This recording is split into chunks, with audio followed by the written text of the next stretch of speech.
There's a happy-looking gentleman. Well, I forgot my question watching that.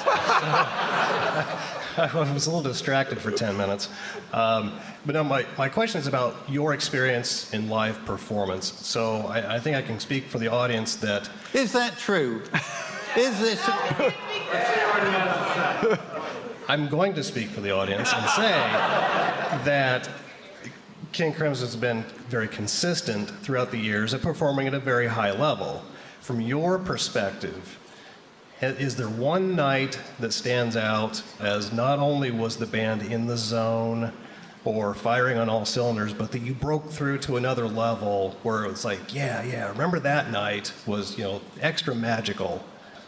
Yes. Notice when we're asking questions, the quality of the question determines the quality of the answer. The answer to that question is yes. What the gentleman did not ask was which night. Am I limited to one question? All right, so yes. Standout performances, yes. Are there a few? Yeah, there's one or two. I'll give you 3. Since I like your face and you're smiling a lot. One example, the King Crimson 1974, the final performance of that incarnation, Central Park. July the 1st, 1974, which I suggested we cancel because there was a huge electrical hum on stage.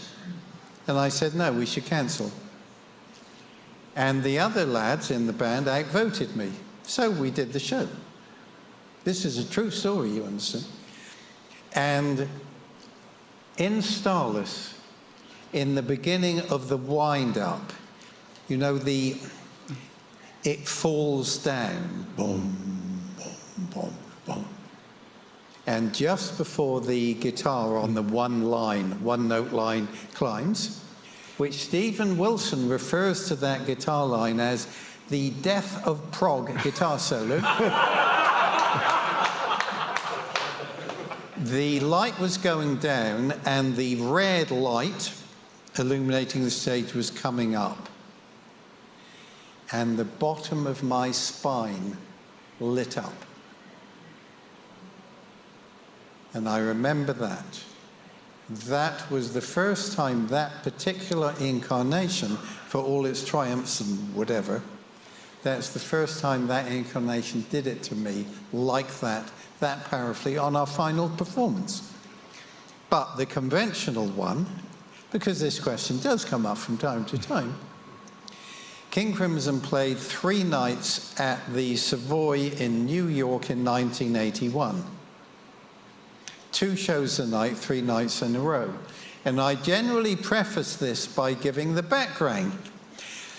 May I tell the story of the Milford Plaza? The Milford Plaza Hotel, this was a time when Times Square, which was renowned for, shall we say, well, it was a red light district, come on. And lots of burlesque theatres, all the rest. It was being upgraded, and as part of the upgraded Times Square, the Milford Plaza, this hotel was refurbished, kind of.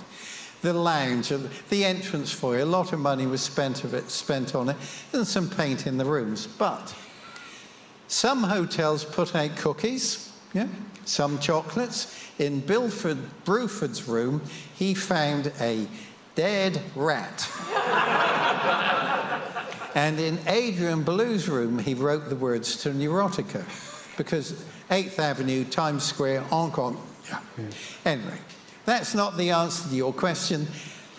From there, it was a short walk to the Savoy, and the first and second performances of the first night was where the impossible became possible. To put this into context, in a band's life, this happens once, maybe every 2 or 3 years. When it's like that, it redirects the trajectory of a life. So not once every 2 or 3 years, twice in the same night, 2 shows.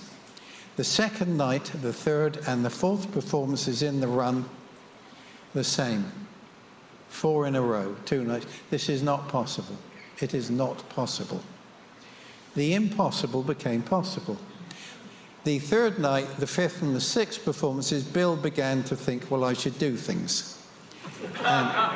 And that disturbed the atmosphere. They were superb performances, but they were not like performances 1, 2, and 3, and 4.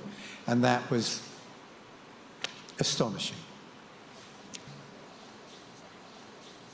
With the most recent band, I remember almost being in tears in Washington. That was the last show was an astonishing show. And it wasn't going to be the last show. We were off to Japan after that. So it wasn't as though I knew, oh, this could be the very last show. It was likely the last show in America. But I remember being out front at that show thinking this is simply extraordinary. Although I'm more frustrated by the ones I didn't get to see. Because now that I've seen the footage of Rock in Rio, I could have been out the front at Rock in Rio. Hey, I could have watched that show. Instead of which, I was stuck in the TV caravan because they'd never seen a King Crimson show before, and they were doing a live broadcast. So they said, will you come through and tell us what we should be looking at? So I stood there, and the first one, I said, I don't know, it's a drum solo, it's Gavin's coming up. And then I realized I was telling somebody who was translating to somebody else in Portuguese, who was actually telling the cameraman. So by the time I had said something to them, it was about 15 seconds later before whatever I had said happened. So for the whole of the rest of the show, I didn't think about anything other than, okay, what is going to happen in about 15 seconds time? Okay, the solo will be in 15 seconds time. So the one show that I think I would love to have watched, I didn't get to watch at all.